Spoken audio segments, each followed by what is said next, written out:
Right, g'day everyone. Welcome to Macbeth, Act 2, Scene 4 and Act 3, Scene 1. So, two short scenes here. Now, Act 2, Scene 4 really just concludes Act 2. We learn that Malcolm and Donalbain have run off and Macbeth is able to point the finger of blame at them for the murder of Duncan. And Macduff is not so convinced. Now, Macduff is not going to Scone. He said, so Ross asks him, will you to Scone? Now, Scone is important because that's where the Scottish king is crowned. And Macduff not going there is a snub to Macbeth. And so we get a bit of an indication that Macduff is possibly suspicious of Macbeth. And this is the purpose of Act 2, Scene 4. Instead of going to Scone to see Macbeth crowned as king, he's going back home. He's going to Fife. All right.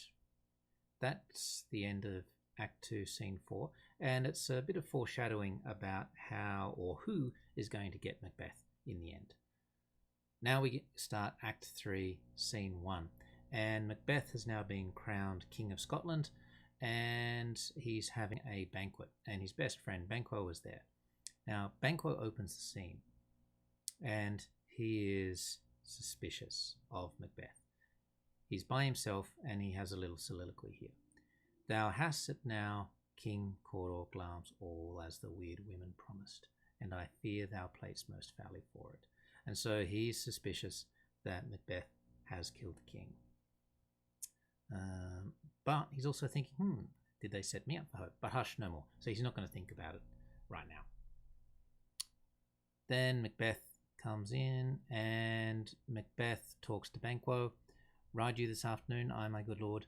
Well, we should have else desired your good advice. So Macbeth wants and likes Banquo's advice, and he's pumping him up a little bit here because guess what? Macbeth knows that Banquo heard the same prophecies, that Banquo's children are going to be kings, so maybe Banquo is going to do the same thing to Macbeth, or maybe Banquo is going to tell someone that Macbeth is actually the murderer. And so Banquo has shifted from being Macbeth's best friend to being his next threat. So Macbeth, now that the gates for murder have opened, he's not going to stop. And he's setting Banquo up a bit here. He says, fail not our feast, so don't miss the feast. Yeah, well, Macbeth is planning to kill Banquo before the feast. So they talk a little bit more. Banquo goes out. He's going hunting with his son Fleance, and he orders some murderers to come and help him. Now, while they're coming, Macbeth has a long soliloquy here, and this is where we get to see his thoughts. He says, to be thus is nothing. So to be king isn't actually anything. He's not safe at all. He's got to be king and safely king. And our fears in Banquo stick deep. So he is a threat.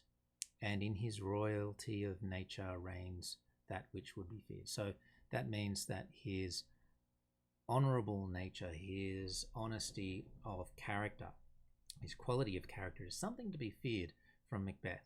And so this is interesting. So Macbeth has now shifted to being or desiring honor and being a picture of honor and courage to cutting it down in other people and being afraid of it. And so indeed, this idea of things being turned around, fair is foul and foul is fair, is playing out now. All right.